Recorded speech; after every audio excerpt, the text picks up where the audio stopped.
Por cuanto en mí ha puesto su amor, yo también lo libraré. Le pondré en alto por cuanto ha conocido mi nombre. Gloria al Señor Jesús. Me alegra saludarles, mis amados hermanos, en esta preciosa hora. Amén. Y qué bueno estar dispuestos para comer la palabra de Dios. Amén. Esta palabra que nos nutre, nos enseña, nos inspira, nos guía, nos alumbra. Amén. Nos fortalece, direcciona nuestra fe. Aleluya, gloria a Dios. Y nos lleva al conocimiento de nuestro gran Dios y Salvador, Jesucristo. Aleluya. Vamos a leer entonces, hermano, en el libro de Apocalipsis, capítulo número 4, verso número 1. Gloria al Señor Jesús. Dice, la adoración celestial. Amén. Después de esto miré, y he aquí una puerta abierta en el cielo, y la primera voz que oí, como de trompeta, hablando conmigo, dijo, sube acá, y yo te mostraré las cosas que sucederán después de estas. Padre celestial, Rey de la gloria, exaltamos y glorificamos tu nombre, te bendecimos, mi Dios maravilloso. Ayúdanos en esta hora, Señor, inspíranos tu palabra, danos la gracia, la revelación, Señor, la inspiración, la autoridad, la unción para traer tu palabra conforme a tu propósito, conforme a tu voluntad, Señor, a este pueblo que está necesitado, mi Dios maravilloso. Aleluya, Jesús. Gloria a Dios. Bueno, saludamos también a las personas que están ahí al frente de su pantalla. Gracias a Dios por tener la disposición. Gloria al Señor Jesús de comer la palabra de Dios. Recuerde que la palabra de Dios es para comerla. Amén. Gloria al Señor Jesús. Siempre la palabra de Dios es para comerla. Por eso la Escritura siempre la compara con el pan. Amén. Gloria al Señor. Con algunas cosas, con el pan, con miel, con leche, pero también con un martillo, con un espejo, ¿cierto? Gloria al Señor Jesús. Así que es una gran bendición poder comer la palabra de Dios en esta hora. Gloria al Señor Jesús. Bueno, todo este estudio escatológico que hemos venido desarrollando lentamente y poco a poco desde hace algunos meses atrás, gloria al Señor, fuimos mirando la introducción a la escatología, de dónde surge todo el propósito de Dios, porque la escatología está en toda la Biblia. Amén. Recordando entonces que la escatología es el estudio de los eventos futuros, sobre todo lo que tiene que ver con la palabra de Dios. Y en esa primera enseñanza, hermano, del propósito de Dios, miramos entonces lo que el Señor realmente pretendía con todo, con la creación, con el bien, con el mal, con los ángeles, con el diablo, con los hombres, con su iglesia, con el pueblo de Israel, ¿cierto? Diferentes agentes, diferentes seres han estado involucrados en todo el propósito de Dios, gloria al Señor. Y cómo vemos todo el panorama bíblico dividido en 7 episodios, ¿cierto? En 7 capítulos, gracias, conocidos como dispensaciones, aunque la palabra dispensación solamente aparece 2 veces en la Biblia, y ambas están en la carta a los Efesios, amén, donde Pablo habla de la revelación, ¿cierto?, del misterio de Dios que estaba oculto desde tiempos eternos y que ha sido manifestado en esta dispensación, dice el apóstol Pablo, gloria al Señor Jesús.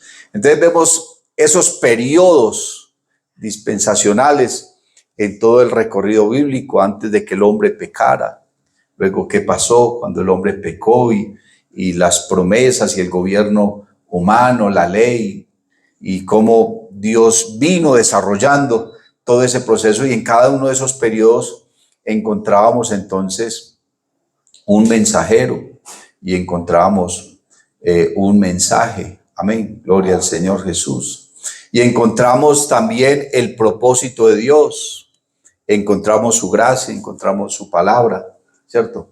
En todo y cada uno de esos propósitos. Hay personas que toman la dispensación de la ley y la quieren sacar de la Biblia. No, es que eso era ley, no, es que eso era ley.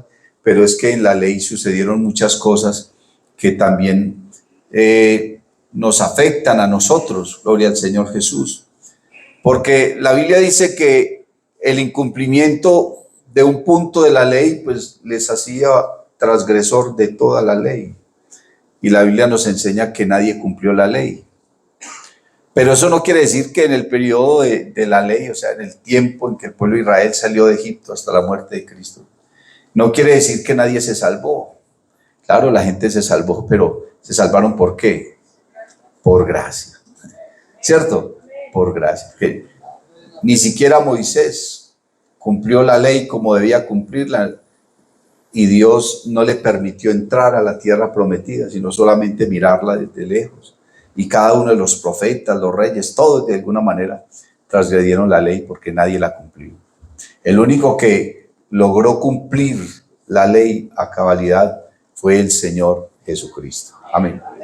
Entonces, con la muerte del Señor Jesús en la cruz del Calvario, se termina ese periodo de dispensación de la ley, bendito el nombre del Señor Jesús, y se abre un paréntesis y se inicia un periodo que es el que nos cobija a nosotros, que es el periodo de la gracia, donde ya la gente no vive por la ley que Dios le dio a Moisés, sino por el evangelio que el Señor le reveló al apóstol Pablo, que le reveló a los discípulos. Amén, que él quiso traer para su pueblo, para su iglesia. Y donde Dios extiende entonces la salvación más allá de las fronteras de Israel. Inicialmente había sido escogido el pueblo de Israel, ¿cierto? Para que el mundo conociera su gloria y su majestad a través de una nación, pero el pueblo de Israel no se prestó. No quisieron escuchar, no quisieron atender. Y escucharon, pero no prestaron atención. Oyeron, pero no oyeron con fe, ¿cierto? Escucharon, pero no aprendieron. Y la Biblia dice, este pueblo se pierde. ¿Por falta de qué? Por falta de conocimiento. No vaya sea que a nosotros nos pase lo mismo. A mí me extraña una persona que lleva muchos años en el evangelio y viene y me dice que se va a ir al judaísmo, que se va a ir al trinitarismo, que se va a ir... Yo, pero ¿cómo así? Entonces en tantos años no aprendió nada. Pues se queda uno como preocupado, ¿cierto? Por falta de conocimiento, cuando constantemente nos están enseñando y nos están enseñando y nos están enseñando la palabra. La iglesia entonces como tal, en el tiempo del Señor Jesús, era solo un proyecto. Hay gente que dice que los discípulos y los que lo seguían en ese tiempo, pues que esa fue la primera iglesia, pero realmente la iglesia nace, hermano, es en el día de Pentecostés. El Señor en la cruz del Calvario proveyó la salvación para todos, pero la salvación es una decisión personal. Y para que todo aquel que en él crea, la persona cree y toma la decisión de seguir al Señor. El Señor proveyó la salvación para el mundo entero, pero es cada cual el que toma la decisión. Alguna ocasión una hermana me decía, pastor, pero el Señor, ¿por qué no quiere salvar a mi hijo? Yo, no diga eso así, que eso no es así. El Señor quiere salvar a todos. Él mismo dijo que Él no quiere la muerte del pecador, sino que éste se arrepienta y viva. Pero si el hombre no lo recibe, si el hombre no lo acepta, ¿cierto? Entonces se va a perder en la condenación del diablo y de todos sus seguidores. Entonces la iglesia nace en el día de Pentecostés. Gloria al Señor Jesús. Ahí el Señor hace una inauguración de la dispensación de la gracia y derrama de de su Espíritu Santo y vienen lenguas repartidas de fuego y hay un estruendo como de un viento recio, ¿cierto? Y todos los que están allá comienzan a hablar en otras lenguas. Ese suceso así como tal no ocurrió sino ese día. De ahí en adelante usted no ve que suceda todo eso. La única señal que quedó de la recepción del Espíritu Santo a partir de ahí fue el hablar en lenguas. Amén. Y obviamente el fruto del Espíritu. Gloria al Señor Jesús. Cuando comenzamos entonces a estudiar la historia de la iglesia, Dios le revela al apóstol Juan, cuando va a la isla de Patmos, que va allá por causa de la predicación del evangelio, que querían matarlo e intentaron matarlo en algunas ocasiones, pero nadie pudo quitarle la vida a Juan, al punto que comenzó a extenderse por todas partes, hermano, un dicho de que Juan era inmortal. La gente creía que Juan era inmortal. Una ocasión lo echaron en una tea llena de aceite hirviendo y lo echaron ahí, no le pasó nada. ¿Cómo le parece? No pudieron quitarle la vida. Entonces a su hermano sí lo mataron, lo atravesaron con una espada. Y entonces Juan, hermano, es expulsado y llevado allá a la isla de Patmos, y no estuvo mucho tiempo. Se cree que estuvo entre año y año y medio allá en esa isla, y estando en esa isla entonces recibe una revelación grande de parte de Dios, amén, y comienza a escribir precisamente el libro de Apocalipsis. Gloria al Señor Jesús. Comienza a escribir el libro de Apocalipsis porque recibe una revelación que Dios le da y le dice que comience a escribir todo lo que ve y todo lo que oye. Amén. Gloria al Señor Jesús. Bueno, el análisis del Apocalipsis, hermano, a mí me parece tan supremamente complejo, tan profundo, y muchas veces lo que uno escucha del Apocalipsis se convierte en algo subjetivo. Porque, ¿qué pensarían los primeros cristianos, los cristianos del segundo siglo, por decir así? Porque los cristianos del primer siglo no conocieron el Apocalipsis. El Apocalipsis se escribió por allá como en el año 96. Ya estaba terminando el primer siglo, entonces los primeros cristianos no conocieron el Apocalipsis, solamente las revelaciones que tuvo Pablo, las revelaciones que tuvo Pedro, ¿cierto? Y sin embargo, Pablo tuvo cosas para escribir, pero no le fueron permitidas. Nos habla de que él conoce a un hombre que subió hasta el tercer cielo. Muchos creemos que ese hombre era él mismo, ¿cierto? En una visión. Dice que vio cosas que no le fueron permitidas hablar ni escribir. Pudo haber sido que él vio lo mismo que vio Juan. ¿Qué más iba a ver? ¿Cierto? Vio lo mismo que Juan, solamente que a él no se le permitió hablar de eso porque Dios ya lo tenía reservado para Juan. Entonces los cristianos del primer siglo no tuvieron la revelación del Apocalipsis como nosotros la tenemos.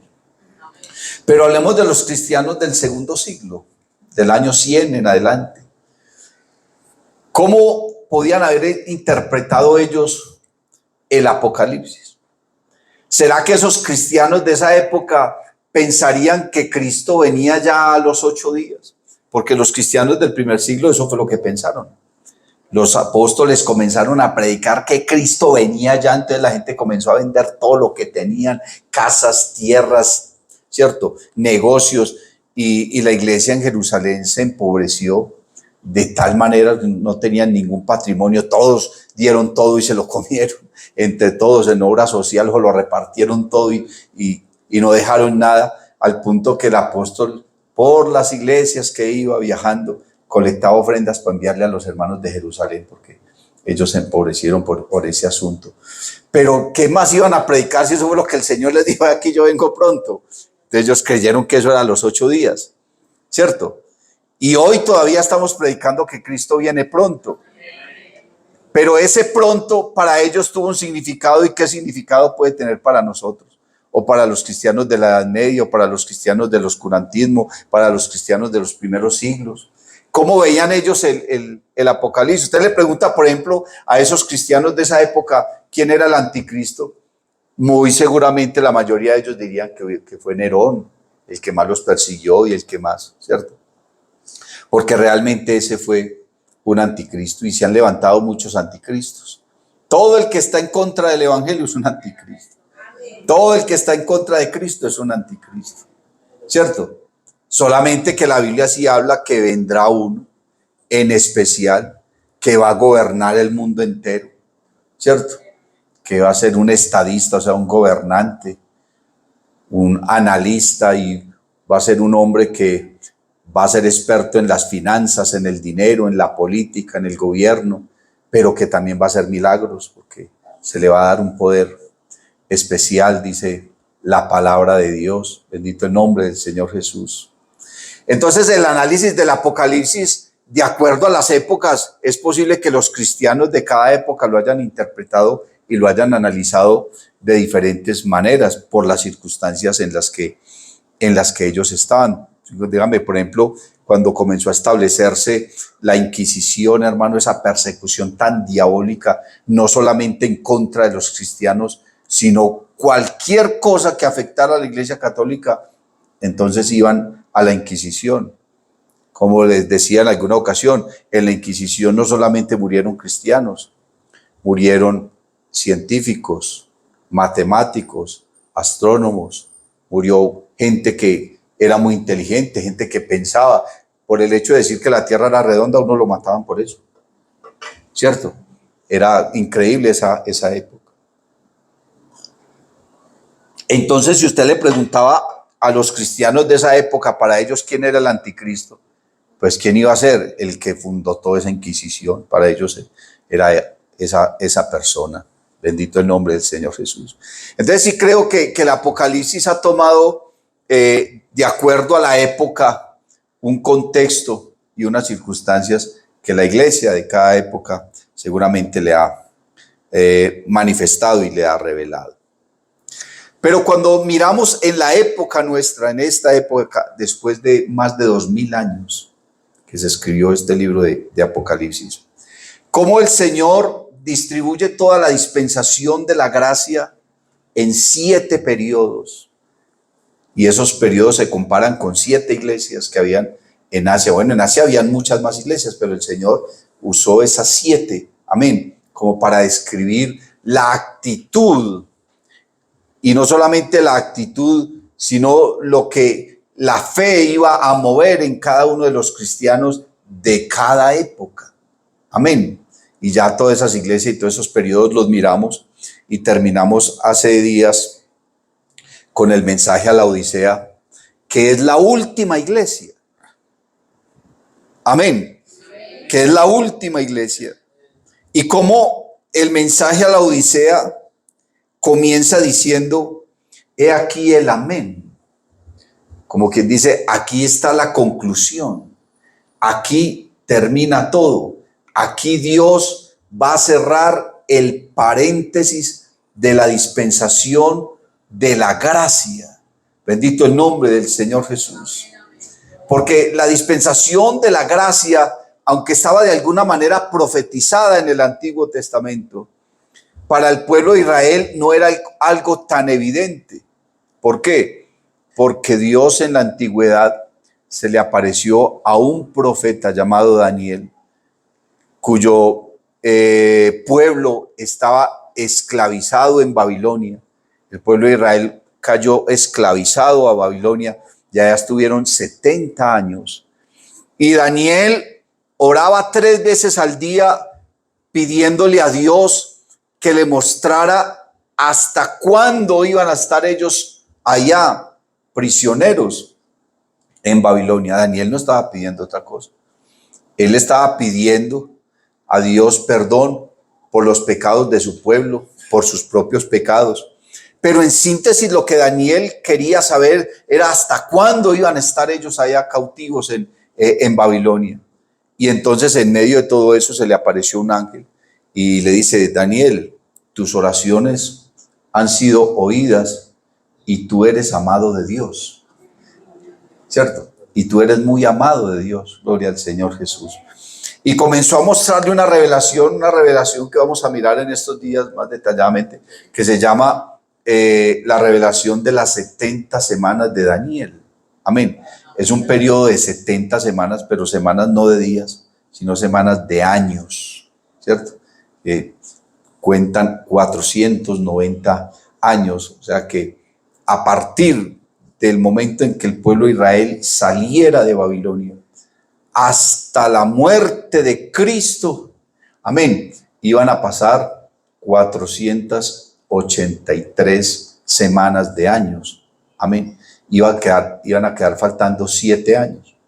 Ese faltante que vamos a mirar más adelante, esos 7 años que iban a quedar faltando, entonces iban a estar después de un paréntesis que Dios iba a abrir. Se supone entonces que los 490 años daban hasta la muerte de Cristo. Pero Cristo muere y abre un paréntesis. Y ese paréntesis es un espacio de tiempo que nosotros conocemos como la gracia, que es donde estamos ahora. Donde Dios había entonces de extender su gracia al mundo entero, porque el pueblo de Israel no quiso, ¿cierto? A lo suyo vino y los suyos no le recibieron.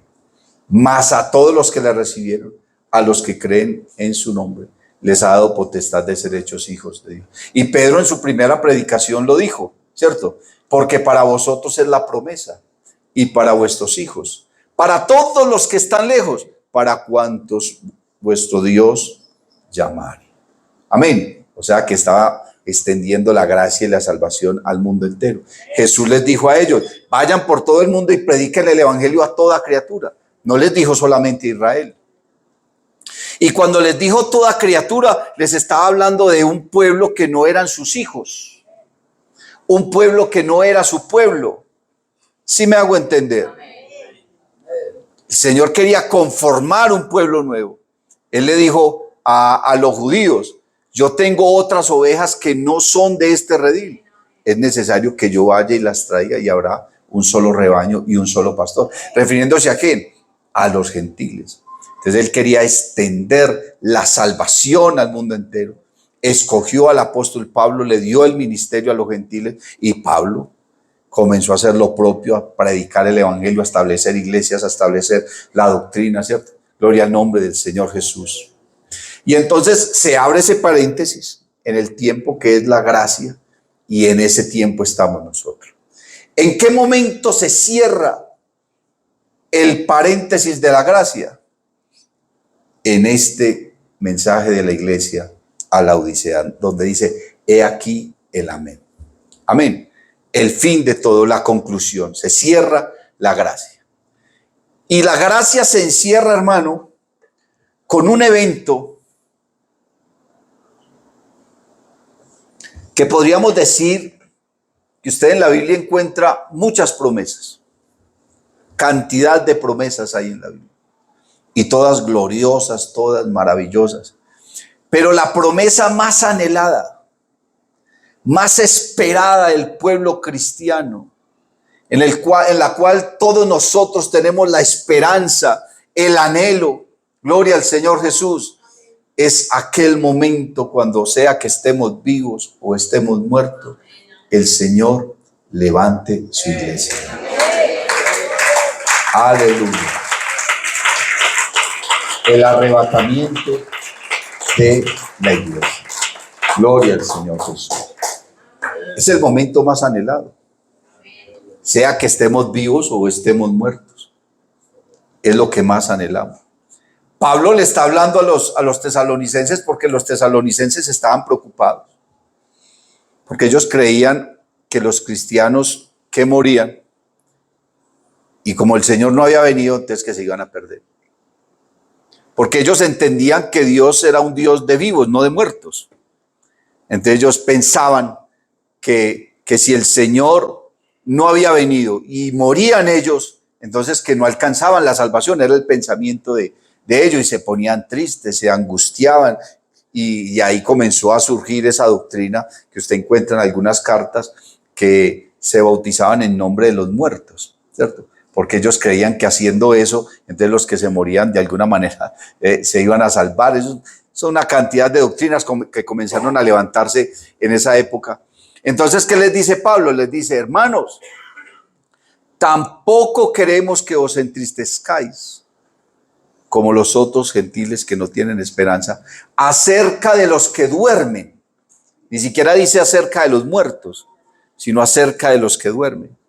Les dice, porque Dios mismo, con voz de mando, con voz de arcángel y con trompeta de Dios, descenderá del cielo, y los muertos en Cristo resucitarán primero. Luego nosotros, los que hayamos quedado, seremos arrebatados juntamente con ellos para recibir al Señor en las nubes. Las iglesias en la época del apóstol Pablo, en la época de los discípulos, estaban muy afectadas por el judaísmo. Los mismos discípulos en alguna ocasión estaban mezclando el evangelio con el judaísmo, con la religión de los judíos. Y entonces se estaba creando una confusión entre ellos y querían que la gente guardara el sábado, que se judaizaran, que hicieran una cantidad y mezclar eso con el cristianismo. Pero resulta que el judaísmo tenía dos escuelas o dos ramificaciones o dos tipos de creencias o dos grupos diferentes de personas que creían en el judaísmo, que eran los fariseos y los saduceos. Seguramente había otras corrientes religiosas también entre ellas, pero esos dos grupos en especial son los que llaman la atención frente a todo eso, porque los saduceos no creían en la resurrección de los muertos. Los fariseos sí tenían esa tendencia de creer en la resurrección de los muertos, pero los saduceos no creían. Entonces una vez se reunieron un grupo de saduceos y se encontraron con el Señor y lo confrontaron para hablar de la resurrección. Y entonces no sé si de manera sarcástica o con qué actitud lo hicieron ellos, pero ellos le dijeron al Señor, Señor, entonces si la resurrección de los muertos es verdad, cuando vengamos en tu reino, ¿qué va a pasar? Un hombre se casó con una muchacha y él se murió. Y la muchacha se casó con su hermano, pero ese hermano también se murió. Y así sucesivamente con 7. Ella se casó con 7 de la misma familia, con 7. Entonces ellos le dijeron, en la resurrección ella va a ser la mujer de quién. Porque imagínense la ignorancia que había en ellos, porque ellos creían que la resurrección iba a ser así mismo como estamos, en carne. Y el Señor les dijo, no, ustedes están equivocados. Porque cuando venga la resurrección de los muertos, entonces seremos como los ángeles, con cuerpos como de ángeles, donde no seremos ni hombres, ni mujeres, ni blancos, ni negros, sino que seremos seres espirituales, ¿cierto? Y nadie será esposo de nadie, nadie estará con nadie, solamente seremos hermanos. Pero eso lo preguntaron los saduceos. Entonces eso de los saduceos comenzó a afectar a algunas iglesias y en Tesalónica sucedió eso. Ellos tenían ese concepto de que no había resurrección de muertos. Entonces Pablo con esas palabras no solamente les da consuelo, sino que les habla de que sí va a haber una resurrección de los muertos. Y Pablo entonces ya le había escrito a los corintios y les había hablado, hermano, de la resurrección de los muertos. Amén. Y les dice que este cuerpo vestido de mortalidad será vestido o revestido de inmortalidad. Amén. Este cuerpo vestido de decadencia, ¿cierto? De pecado, de debilidad, será revestido de gloria. Y Pablo comienza a explicarle a los corintios que cuando el Señor nos levante a nosotros, va a transformar nuestros cuerpos. Amén. ¿Por qué? Vamos a ser transformados. Bueno, uno, porque la Biblia dice que ni la carne ni la sangre heredarán el reino de los cielos. Y no hay hombre que haga el bien y nunca peque. Este cuerpo está revestido o está vestido de debilidad, de mortalidad, de pecado. Se enferma, se duele, se aflige, llora, se muere. ¿Cierto? Pero para estar en la presencia de Dios, porque entre otras cosas la Biblia dice que a Dios en su esencia nadie lo ha visto jamás. Y si alguien ha visto a Dios, fue una manifestación de Dios en la que Dios de alguna manera se rebajaba para que ese ser, fuera un ángel o un hombre, lo viera, entonces pudiera verlo y no morir.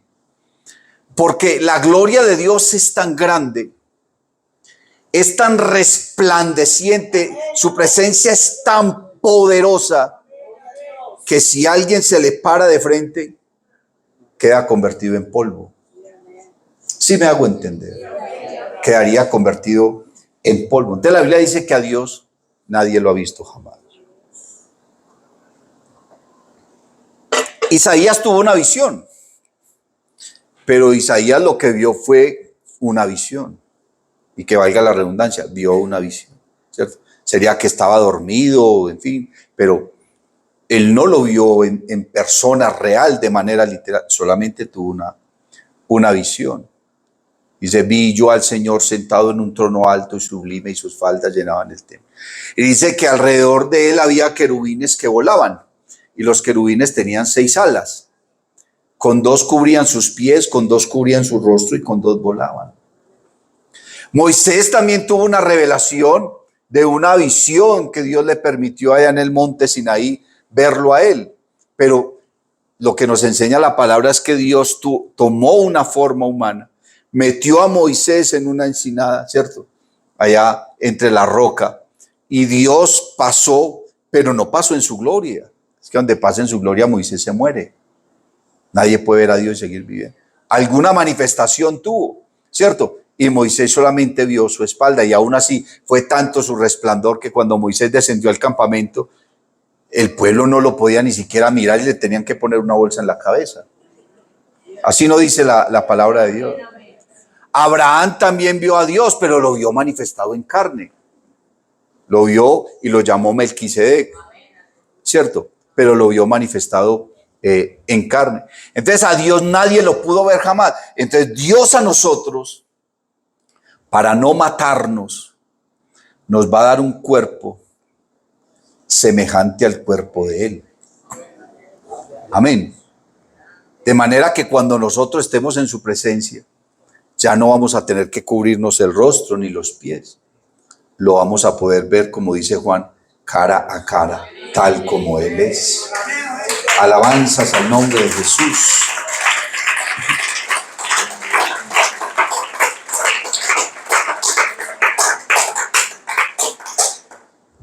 Los judíos tenían los discípulos tenían una preocupación con respecto de que el Señor les estaba diciendo que Él se iba a ir, que iba a ser tomado, en fin, que iba a morir, que iba a resucitar al tercer día, que donde Él iba ellos aún no podían ir.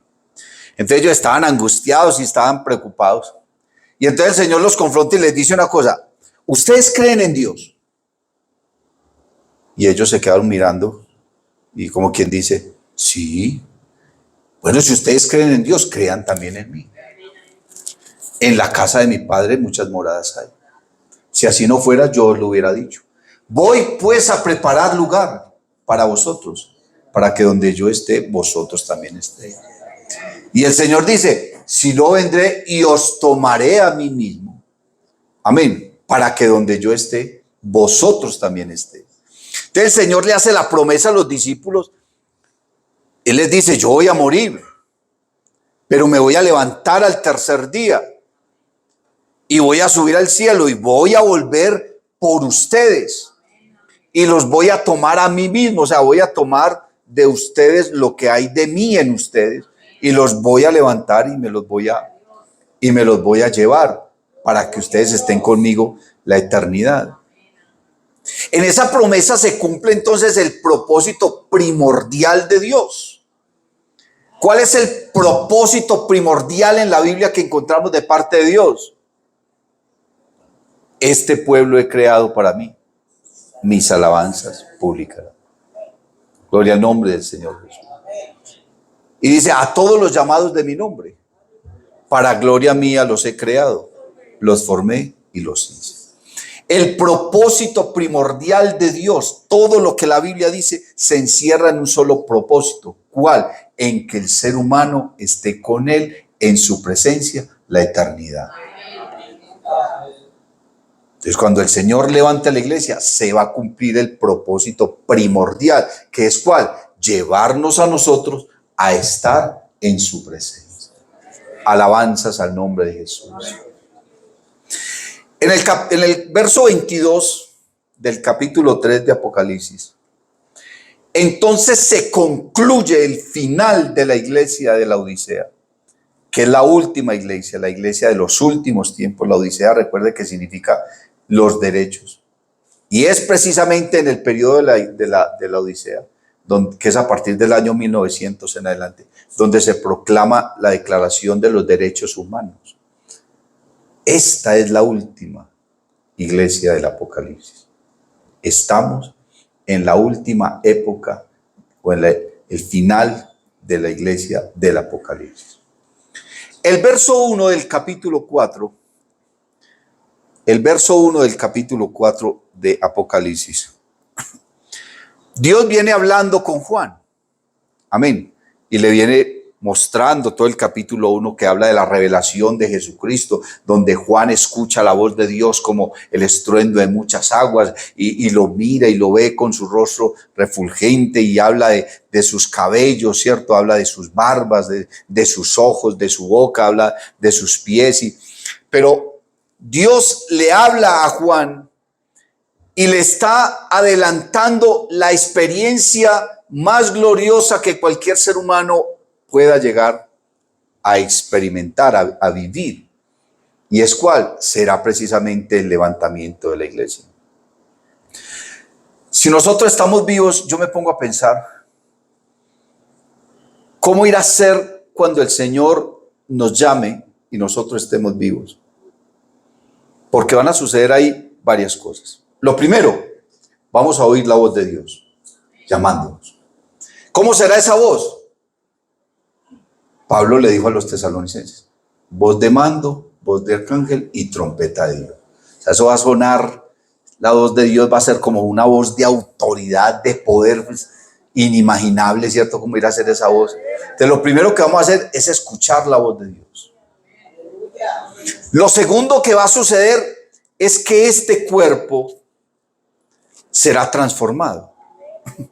Yo no sé si usted ha vivido emociones extremas, donde usted cree que tiene tanta adrenalina en ese momento que usted cree que se va a morir. ¿Cierto? Va a montarse en una montaña rusa esas bien grandes. ¿Qué siente usted? Usted siente que dejó el espíritu arriba y que abajo solamente llegó el estómago. Que el resto, o al revés, el estómago quedó arriba y usted bajó. ¿Cierto? Yo me imagino que eso va a ser una descarga de adrenalina tan poderosa, hermano, que este cuerpo se va a transformar en un cuerpo glorioso. Pablo habla del poder que Dios va a desatar en ese instante, que va a ser un poder semejante al que Él derramó el día que resucitó. Amén. Efesios capítulo 1. Amén. A partir del verso 18 dice: alumbrando los ojos de vuestro entendimiento, para que sepáis cuál es la esperanza a que Él os ha llamado y cuáles las riquezas de la gloria de su herencia en los santos. Escuche. Y cuál la es que ni siquiera dice cuál es el poder. Dice, y cuál la supereminente grandeza de su poder para con nosotros los que creemos, según la operación del poder de su fuerza, la cual operó en Cristo resucitándole de los muertos. O sea, para que Cristo resucitara de los muertos, se desató un poder de Dios tan grande que Pablo no lo llama poder, sino supereminente grandeza de su poder. Aleluya. Yo no sé si usted ha experimentado el poder del Espíritu Santo. Los que hemos tenido la experiencia de haber hablado en lenguas por primera vez, que recibimos el poder del Espíritu Santo, ese día uno sintió algo Yo me acuerdo cuando recibí el Espíritu Santo, ¿no? Eso fue algo que es indescriptible. Uno casi que ni puede describir ese momento tan glorioso, tan poderoso. Es como si uno se hubiera ido de este mundo, hermano, y muchas personas manifiestan que ese día el Señor les habló, otros que lo vieron, otros dicen que recibieron un llamamiento. O sea, la gente, otros que recibieron sanidad, en fin, una cantidad, el día que se recibió el poder del Espíritu Santo. Pero ese día yo sentí algo, hermano, tan grande, tan poderoso en mi vida, que yo creí que literalmente yo iba a salir volando. Yo dije, no, aquí fue ya, voy a salir volando de aquí. Y eso lo hubiera querido, pues imagínense, que el Señor hubiera levantado su iglesia precisamente en ese momento. Entonces, ¿cómo ir a hacer lo que vamos a sentir en nuestro cuerpo, la adrenalina que vamos a sentir, cuando este cuerpo sea transformado al cuerpo de gloria? Lo tercero que va a suceder es que vamos a volar. Amén. Vamos a violar la ley de la gravedad y vamos a salir volando. La Biblia dice precisamente en el capítulo 5 de Apocalipsis, gloria al Señor Jesús, en el verso 8 del capítulo 5 dice, y cuando hubo tomado el libro, los 4 seres vivientes y los 24 ancianos se postraron delante del Cordero. Todos tenían arpas y copas de oro llenas de incienso, que son las oraciones de los santos, y cantaban un nuevo cántico diciendo, digno eres de tomar el libro y de abrir sus sellos, porque tú fuiste inmolado y con tu sangre nos has redimido para Dios de todo linaje y lengua y pueblo y nación, y nos has hecho para Dios reyes y sacerdotes. Alabanzas al nombre del Señor Jesús. Entonces lo tercero que va a suceder es que nosotros vamos a salir volando y nos vamos a encontrar con el Señor en las nubes. Nosotros siempre nos referimos a ese momento como la venida del Señor, pero realmente esa no es la venida del Señor. Porque la venida del Señor en la palabra se nos expresa y se nos enseña es que Él va a venir a esta tierra y se va a sentar sobre el monte de los olivos para juzgar a las naciones. Pero cuando el Señor levante la iglesia, Él no va a venir hasta aquí. Porque Pablo dice, y nos encontraremos con el Señor en las nubes. Entonces, lo tercero que va a hacer es que vamos a salir volando. Y lo cuarto es que cuando caigamos en cuenta de lo que está sucediendo, vamos a abrir los ojos y nos vamos a encontrar con el ser más glorioso, más sublime, más maravilloso, más poderoso. Y vamos a poder encontrarnos con el Señor y lo vamos a ver cara a cara. Aleluya. Y lo vamos a ver cara a cara. Y de ahí en adelante lo que viene es adoración y adoración y alabanza. Imaginé, hermano. Entonces Dios le muestra a Juan en el verso 1 como el anticipo de lo que él va a ver y lo que va a experimentar el día que resucite, porque Juan murió. No se murió ese día, pero Juan murió días antes del año 100. Juan termina de escribir el Evangelio de Juan, porque el Evangelio de Juan es el último libro que se escribe, no fue el Apocalipsis. Después del Apocalipsis, Juan escribió las 3 cartas y después de eso escribió el Evangelio. Y dicen que él terminó de escribir el Evangelio y murió, ¿cierto? Y murió. Pero entonces Dios en el verso 1 le muestra como el anticipo de lo que habría de pasar cuando fuera a resucitar. Entonces Dios le dice, después de esto, o sea, ¿después de qué? Después de que termina la dispensación de la gracia. Después de que se cierra el paréntesis, después de la conclusión, amén, el final de la gracia. Le dice, después de esto miré, y he aquí una puerta abierta en el cielo. Alabanzas al nombre del Señor Jesús. Y la primera voz que oí, como de trompeta. Y como dice Pablo, ¿qué es la voz de Dios cuando nos llame? ¿Cómo va a ser? con voz de arcángel, con voz de mando, con voz de arcángel, con trompeta de Dios. ¿Juan dónde estaba? Juan estaba en la tierra. Vio una puerta abierta y desde allá de lo profundo de esa puerta, allá adentro de esa puerta, allá fue donde escuchó esa voz como de trompeta, hablando conmigo. ¿Y qué le dijo? Juan escuchó lo mismo que vamos a escuchar nosotros cuando el Señor levante su iglesia. ¿Cómo nos va a llamar el Señor? Desde las nubes, desde esa puerta. Nosotros aquí estamos aquí abajo y el Señor se va a quedar mirándonos. ¿Y cómo nos va a llamar? Sube acá. ¿Y quiénes van a oír esa voz? Los que estamos acostumbrados a oír la voz de Dios. Los que hemos sido lavados con la sangre del Cordero. Los que hemos vivido para Él, los que hemos creído al Evangelio, los que le hemos entregado nuestra vida. Alabanzas al nombre del Señor Jesús. Los que le hemos conocido, los que le hemos amado, los que hemos renunciado a este mundo, los que hemos renunciado al pecado, los que hemos nacido de nuevo, los que hemos sido bautizados en su nombre santo. Vamos a escuchar esa voz. Sube acá. Alabanzas al nombre de Jesús. Y después de que subamos a su presencia, lo que vamos a empezar a ver será glorioso. Alabanzas al nombre de Jesús. Será supremamente glorioso. El Señor Jesús le dijo a los judíos: el cielo y la tierra pasarán. ¿Cierto? Pedro también dice: mas el cielo que ahora vemos y la tierra que ahora vemos serán enrollados como una cortina, y los elementos ardiendo en fuego serán deshechos. Alabanzas al nombre de Jesús. Pero cuando yo pienso en eso, yo pienso que Dios va a destruir esta tierra. Esto será enrollado y será enrollado como una cortina y será deshecho en el fuego.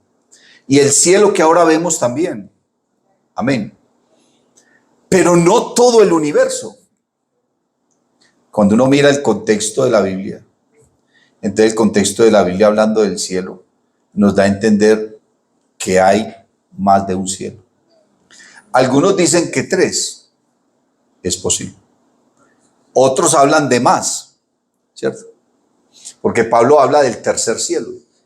Dice: yo conozco a un hombre, no sé si en la carne o en el espíritu, subió hasta el tercer cielo y vio cosas que no le fueron permitidas. Entonces Pablo habla del tercer cielo. Pero cuando usted mira, por ejemplo, a Salomón inaugurando el templo allá de Jerusalén, entonces Salomón dice: ¿sí será que Dios habitará con el hombre en la tierra, en esta casa que yo he hecho?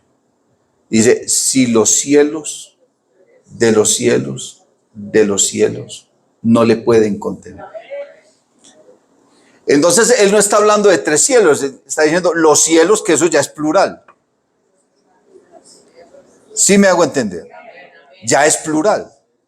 En la primera expresión, al parecer, es posible que esté hablando de varios. Si los cielos, ahí ya hay varios. De los cielos, o sea que encima de esos hay otros más. Y luego dice: de los cielos no le pueden contener, cuanto menos esta casa que yo he creado.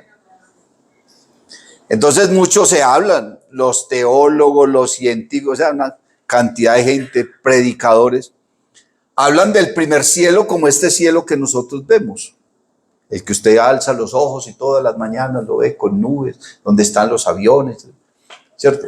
Se habla de ese, que ese es el primer cielo. Ay, qué día tan lindo, cómo está bonito el cielo. Pero usted no dice los cielos, el cielo, ¿cierto? Al parecer ese es el primer cielo. Se habla de un segundo cielo, que es donde están los ángeles. ¿Sí me hago entender? Donde están los arcángeles, donde están todos esos seres espirituales. Pero se habla también de otro cielo que dice la Biblia: el cielo es el trono de Dios y la tierra el estrado de sus pies. Un cielo donde Dios está sentado y nadie más puede estar ahí.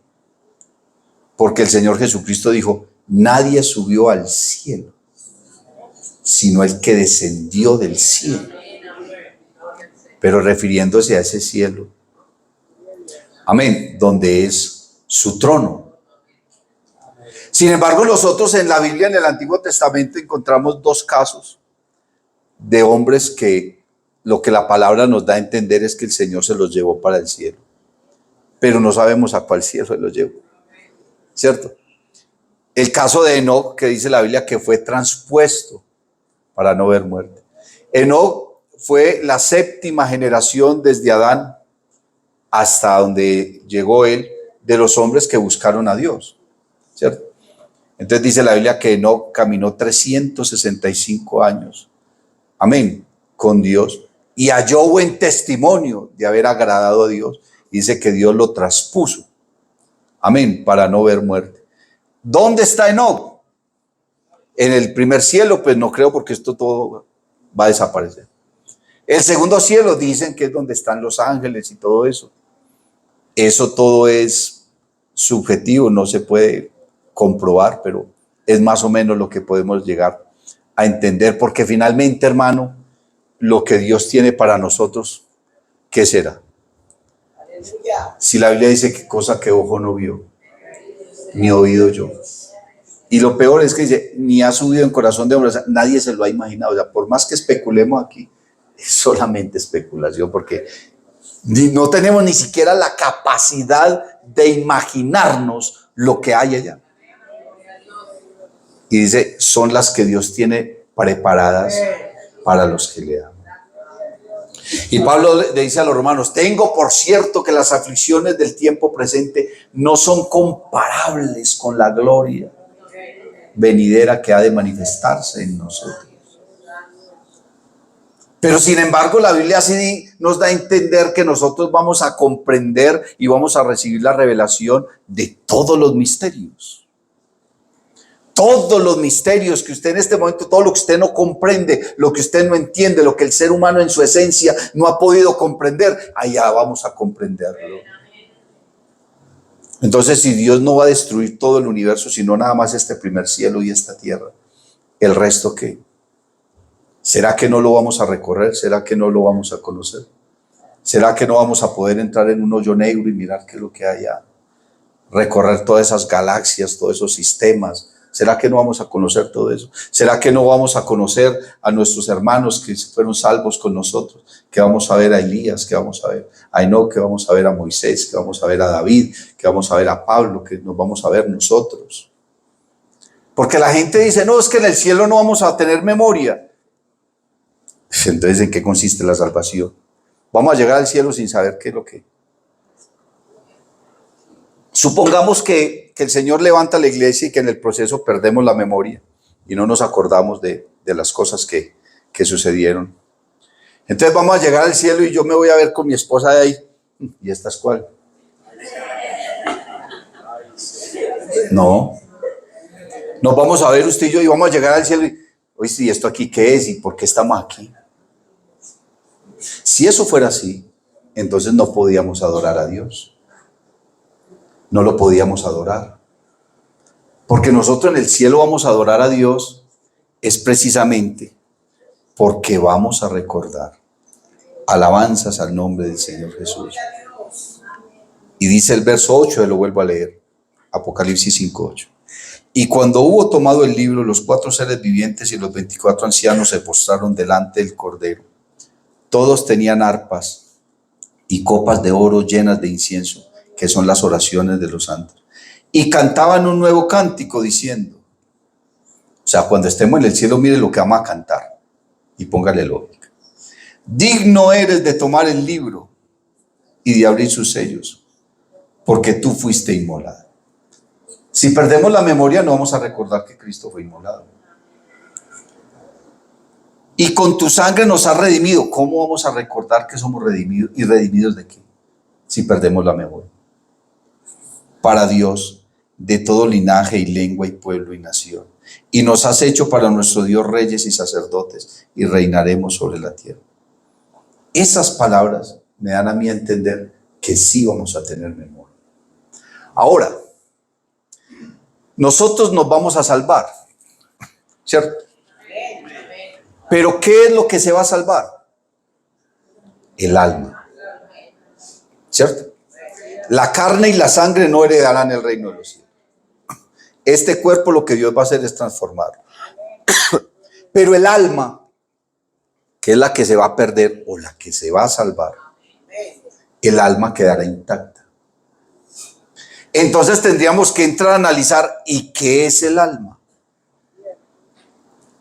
Porque el alma no es una parte tangible del ser que se pueda tocar, que se pueda palpar, no. El alma es algo que está dentro de nosotros. Amén. Y el alma, hermano, en el alma es donde se refugia la parte del espíritu del ser humano, incluyendo la mente, la memoria, los recuerdos, los deseos, las pasiones. Amén. En el alma es donde está, hermano, la voluntad del ser humano, lo que el hombre anhela o lo que el hombre aborrece. Sí, eso es lo que se va a salvar. Entonces, si en el alma está la mente, la memoria y los recuerdos, y eso es lo que Dios va a salvar cuando nos lleve al cielo, entonces Dios no va a resetear el alma. Como resetear un computador y que vuelve y empiece otra vez, porque eso es lo que quiere hacer el hombre. Por ahí hay unos videos donde están inventando no sé qué porque quieren resetear la humanidad. Tendrían que resetear el alma del hombre, y eso no se puede hacer. Ni siquiera Dios lo va a hacer. Entonces Dios va a transformar tu cuerpo en un cuerpo glorioso, semejante al cuerpo de Él, un cuerpo que pueda estar en la presencia de Dios y no morirse, que pueda resistir la gloria de Dios y no morirse, un cuerpo que pueda viajar por todo el universo, hermano, a velocidades, quién sabe cómo. Pero el alma va a quedar intacta. Y el alma intacta es la que va a adorar a Dios.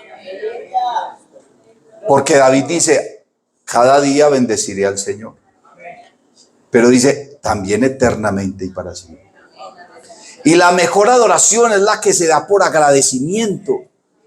Pero si yo pierdo el recuerdo, ¿cómo voy a adorar a Dios allá entonces? Si no lo recuerdo, lo voy a adorar en verdad. ¿Por qué? Porque recuerdo lo que ha hecho por mí, porque recuerdo que me ha salvado. Lógico que tú y yo nos vamos a recordar allá. Nos vamos a ver. Alabanzas al nombre del Señor Jesús. Y pienso en ese momento. Porque si bien la Biblia no usa la palabra rapto, que primero hasta se cantaba el rapto de la iglesia, la Biblia menciona es la palabra arrebatamiento. Pablo dice, seremos arrebatados. Y arrebatar es arrancar con violencia. Y todo esto de ser transformados, de salir volando, de ver la puerta abierta, de oír la voz de Dios, de ver a Dios, todo eso va a suceder en un lapso de tiempo de milésimas de segundo. Porque la Biblia dice que será en un abrir y cerrar de ojos. ¿Cuánto se demora usted parpadeando? Son milésimas de segundo. Y hay una versión bíblica que no dice en un abrir y cerrar de ojos, sino en un abrir de ojos. O sea, la mitad del tiempo todo eso. Eso lo va a hacer Dios en milésimas de segundo. Todo eso lo va a hacer Dios en milésimas de segundo. Alabanzas al nombre de Jesús. Y vamos a subir, hermano. Y vamos a estar en su presencia. No digamos por toda la eternidad, porque eso sería una redundancia. Vamos a estar con Él la eternidad. Vamos a estar en su presencia, vamos a conocer todos los misterios. Se nos va a revelar todo, vamos a entender todo lo que aquí el ser humano no ha podido entender. Pero lo más glorioso del cielo no será el cielo. Lo más glorioso del cielo no será la eternidad. Lo más glorioso del cielo no será entender los misterios o viajar por el... Eso no será lo más glorioso del cielo. Lo más glorioso del cielo será poder verlo a Él. Alabanzas al nombre de Jesús. tocarlo, sentirlo, postrarnos a sus pies, arrojar nuestras coronas delante de Él, mirarlo, sentarnos a oírlo hablar, a que nos explique todas las cosas, a que nos permita entender todas las cosas, a que nos revele todas las cosas. Pablo dice, entonces conoceré cómo fui conocido, cómo fue que Dios me creó cada parte de lo que formaba mi cuerpo, por qué Dios lo hizo, por qué Dios no lo hizo, qué hizo, qué no hizo, qué dijo, qué no dijo. Todo lo vamos a entender allá en su presencia. Alabanzas al nombre de Jesús. Por eso Pablo dice que las aflicciones del tiempo presente, ¿qué importa lo que venga? ¿Qué importa lo que sucede? ¿Qué importa lo que pase? ¿Qué importa lo que ocurra? Nada de eso, hermano, tiene valor frente a lo que vamos a estar viviendo cuando el Señor levante esta iglesia, cuando podamos estar delante de su presencia, cuando seamos arrancados con violencia de este mundo y por fin dejemos de sufrir, de llorar, de lamentarnos, cuando no volvamos a morir, cuando todo será gloria y gloria y gloria y gloria, gloria y más gloria y alabanza y adoración, hermano, en la presencia del Señor Jesús. Esa es la promesa, esa es la esencia de esta salvación. ¿Por qué seguir aferrados a este mundo, hermano, a tantas bagatelas que hay en este mundo, si lo que nos está esperando es glorioso, hermano? Despójese de todo peso y del pecado que nos asedia, dice la Biblia, y corramos con paciencia la carrera que tenemos por delante, porque lo que viene es majestuoso. Póngase en pie. Alabanzas al nombre de Jesús. Póngase en pie, mi amado hermano. Dios te bendiga. Si te ha gustado esta predicación, te invito para que visites mi canal en YouTube y en Facebook, Eduard David Taborda. Suscríbete y activa las notificaciones. Estoy seguro de que esta palabra será poderosa para tu vida.